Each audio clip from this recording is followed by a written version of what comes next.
Hello, my name is Kavita Melwani, and I'm a Master Certified Success and Business Coach with 2 decades of experience as an entrepreneur and almost a decade as a coach. I want to personally welcome you to the Soulful Entrepreneurs Club podcast, where my vision is to empower as many spiritually led businesses to run purposeful and profitable businesses aligned with their true selves. I want you to confidently and opulently shine your light without the overwhelm, the stress, or the burnout. Together, we will explore challenges that soulful entrepreneurs face and real implementable solutions so you can step into your unique purpose and shine. It is possible to bridge the success you already have with the truest, soulful, mystical parts of yourself. Are you ready to rise up as the leader you were born to be? Then join me, my soulful friends. The time is now for you to rise up and shine your light. The world needs you. Hello, and welcome to this week's episode. So it's been a while since I recorded a podcast. I've had some things come up personally that I've had to take care of. Nothing terrible, but just some responsibilities. And also have had some challenges recently with the trademark for the podcast. So I may, if you're interested, let me know, send me an email, but I may talk about that just so that some of those things maybe you can benefit from not having to experience. But anyway, so today I wanted to talk about the 1% change theory. So you may or may not have heard about this, but if you have, it comes from the book by James Cleary called Atomic Habits. And this is a great book to read if you are wanting to change some habits in your life. Now, if there are some subconscious blocks getting in the way of you continuing to change your habits, then that book may not be quite enough. But oftentimes it's just a matter of getting our mindset in place so that we can make some changes. And the tendency is for us to set big goals and want to make some big changes. And this 1% idea is that if you just are 1% better every day and you're consistent, then over time, there's going to be big changes, right? And so it can feel a little bit less motivating, right? It's like, well, I don't want to just change 1%. I want to change all of it. Okay, but let's think about this, right? Let's use some examples to hopefully help this make a lot of sense for you. Okay, so let's say you want to spend more time meditating, or maybe you even want to just start meditating, okay? And you say, I'm going to meditate every day. I'm going to meditate twice a day for 20 minutes. And you do that for a short time, and then eventually something happens, and you think about restarting, and lots of excuses come up. But what if you said, I want to start meditating? And you decide that you're going to meditate maybe once a day for 5 minutes. Now that's not exactly 1%, but it's a small change. And maybe you decide I'm going to just do 2 minutes. Maybe you decide I'm going to do a 1 minute kind of breath work meditation right before I eat my meals. And because lunch is possible for me to do that, I will do that during lunch. And so you do that first.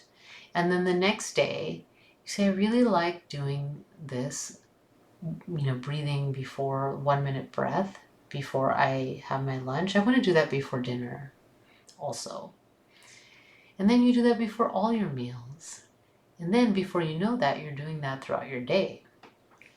And then you can decide, okay, I want to meditate. I'm going to spend a few minutes meditating in the morning. And you pick the time and you set your alarm maybe 5 minutes earlier, and you play some music and just sit and breathe for 5 minutes. And then you do that for a while. Okay, so let's say you do this for a month. At the end of the month, you would have had the breath before each meal, the minute of breath, and then you would have also had that time, the 5 minutes in the morning. And it's more likely to stay consistent. And now there are other aspects to this, right? And so that is tying the habit to something that you already do. That's why I tied my recommendation or example recommendation was to breathe before the meal, because if you breathe before a meal, you're most likely going to eat it some meals a day, however many you eat. And so if you tie that to something that you're already doing, you're more likely to do it. And then he also talks about being the type of person that does the thing that you want to do. So what type of person meditates? What type of person is mindful before they eat? What type of person meditates regularly? And that is who you start to step into as you're making this 1% change. So maybe you believe that a person that meditates is someone that prioritizes their mental, emotional, spiritual health.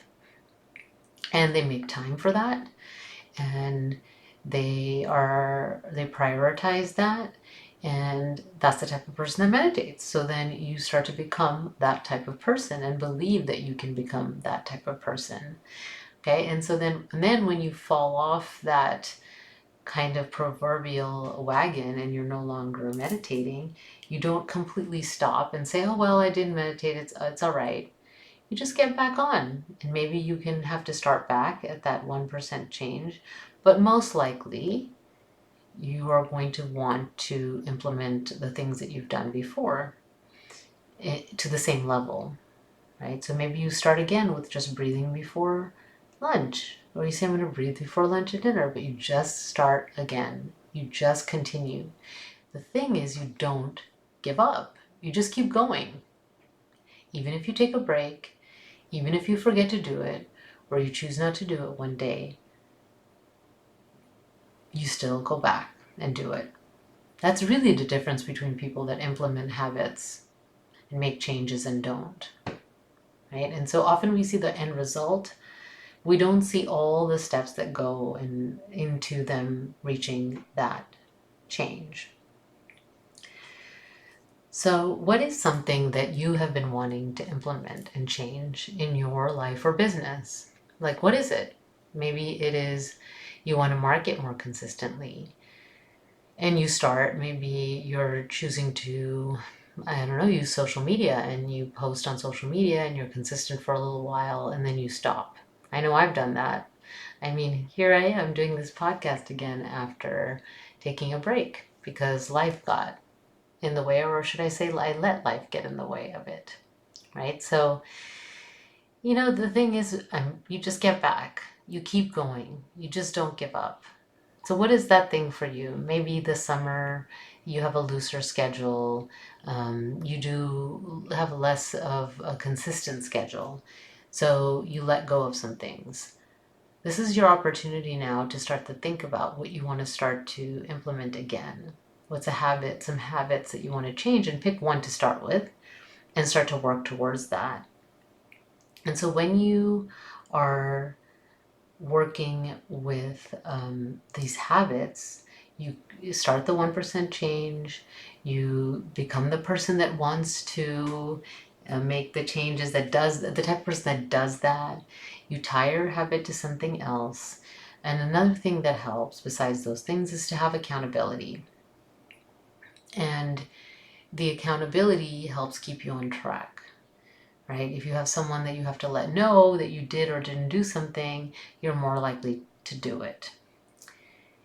And then the last part of this is that sometimes we do all of that. We do all the changes. We make all the steps. We try to become the person that does that. We're consistent. But we just can't stay on track, or just don't get results that we want.